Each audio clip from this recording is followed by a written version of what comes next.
Bonjour à tous. Alors, nouvel exercice de grammaire. La semaine dernière, on s'est intéressé aux noms.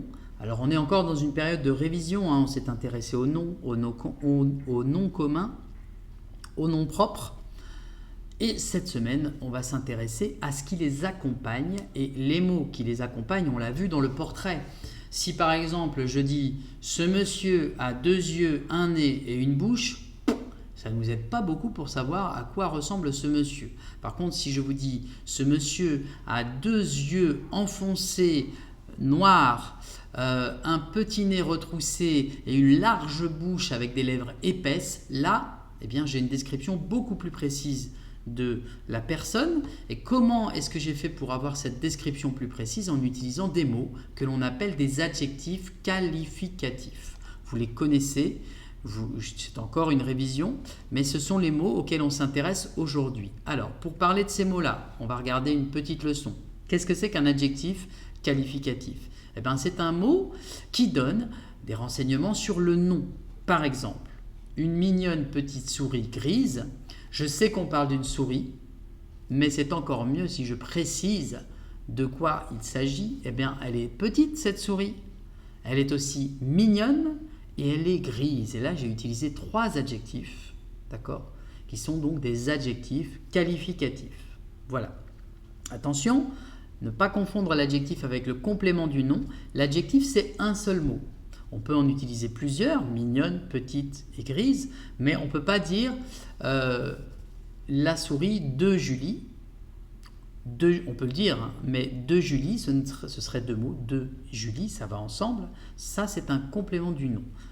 L'adjectif, ce qu'il a de particulier, c'est que c'est un mot, un seul, et qu'il s'accorde toujours avec le nom. Il va s'accorder avec le nom si c'est au masculin singulier. Là, j'ai l'exemple de ami et meilleur. Je vais dire mon meilleur ami. Ici, je n'ai rien à faire, je laisse l'adjectif tel qu'il est, puisque c'est déjà singulier masculin. Au masculin pluriel, mes amis avec un S, donc meilleur va prendre un S, ce qui donne mes meilleurs amis.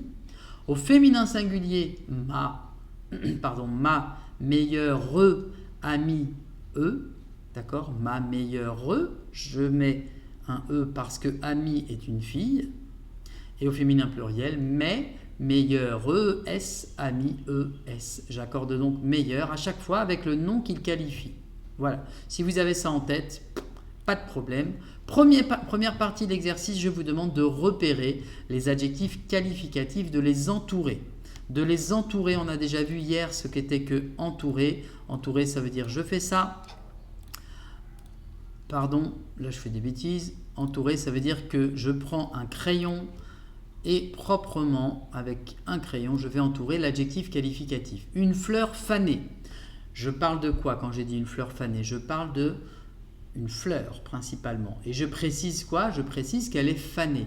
Donc le mot qui permet de préciser, c'est l'adjectif qualificatif, il est là. Un large fauteuil. Je parle d'un fauteuil. Ce qui me permet de préciser comment est le fauteuil, c'est le mot large. C'est lui l'adjectif qualificatif. D'accord? Donc là, je vous demande de repérer les adjectifs qualificatifs.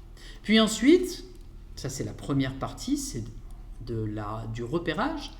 Une fois que vous vous êtes bien rappelé, parce que je sais quand même que vous savez ça depuis le CE1 au moins, une fois que vous vous êtes bien rappelé de ce que c'est qu'un adjectif qualificatif, maintenant je vous demande de l'accorder avec le nom que j'ai mis ici en bleu. Un lecteur content. Comment est-ce que j'accorde content? Alors là, en l'occurrence, lecteur, c'est déjà masculin singulier. Donc, je vais simplement écrire content, C-O-N-T, comme ça. Une fille, impatient, là, ça ne marche pas. Je dois accorder, fille, c'est féminin singulier. Donc, je vais dire impatiente, etc. Je vous ai fait les deux premiers juste pour vous expliquer comment ça fonctionne. Alors, j'ai oublié de préciser sur le cahier ou sur la feuille. Vous vous en doutez, je pense. Non, vous vous en doutez pas. Parce que j'ai précisé, en fait, recopie ces groupes nominaux. Donc, première chose, vous recopiez tous ces groupes nominaux-là. Et ensuite, vous entourez les adjectifs. Attention, quand vous les recopiez, justement, à faire attention s'il y a un S, à bien mettre le S. Si c'est un E, à bien mettre le E, etc. Aucune faute d'orthographe. Il y a 3 lignes. Faites 3 lignes quand vous les recopiez sur votre cahier jaune ou bleu. Puis ensuite, partie B, vous recopiez là aussi les groupes nominaux, mais cette fois-ci en accordant directement l'adjectif avec le nom en bleu. Ce qui va donner, alors c'est pas la peine de remettre les noms en bleu ou en noir dans votre cahier, ça devrait donner quelque chose comme ça. Si je prends une écriture script, voilà, sur votre cahier, je dois voir ça. Évidemment, vous n'avez pas de gras, je dois voir ça. Un lecteur content, tiret, une fille impatiente, etc. Allez sur la ligne, hein, suivez une ligne, c'est pas la peine d'aller à la ligne à chaque fois, sinon ça prend beaucoup d'espace pour rien. Voilà, j'espère que c'est à peu près clair. Donc je répète, on recopie les groupes nominaux, on entoure les adjectifs qualificatifs pour la partie A. Pour la partie B, on réfléchit à la manière dont on accorde les adjectifs et on recopie directement les groupes nominaux déjà accordés. Ce n'est pas la peine de réentourer les adjectifs, et puisqu'ils sont déjà tous entre parenthèses. Voilà, j'espère que c'est clair pour tout le monde. N'hésitez pas à appeler s'il y a le moindre souci. Je vous souhaite une très bonne journée. À bientôt.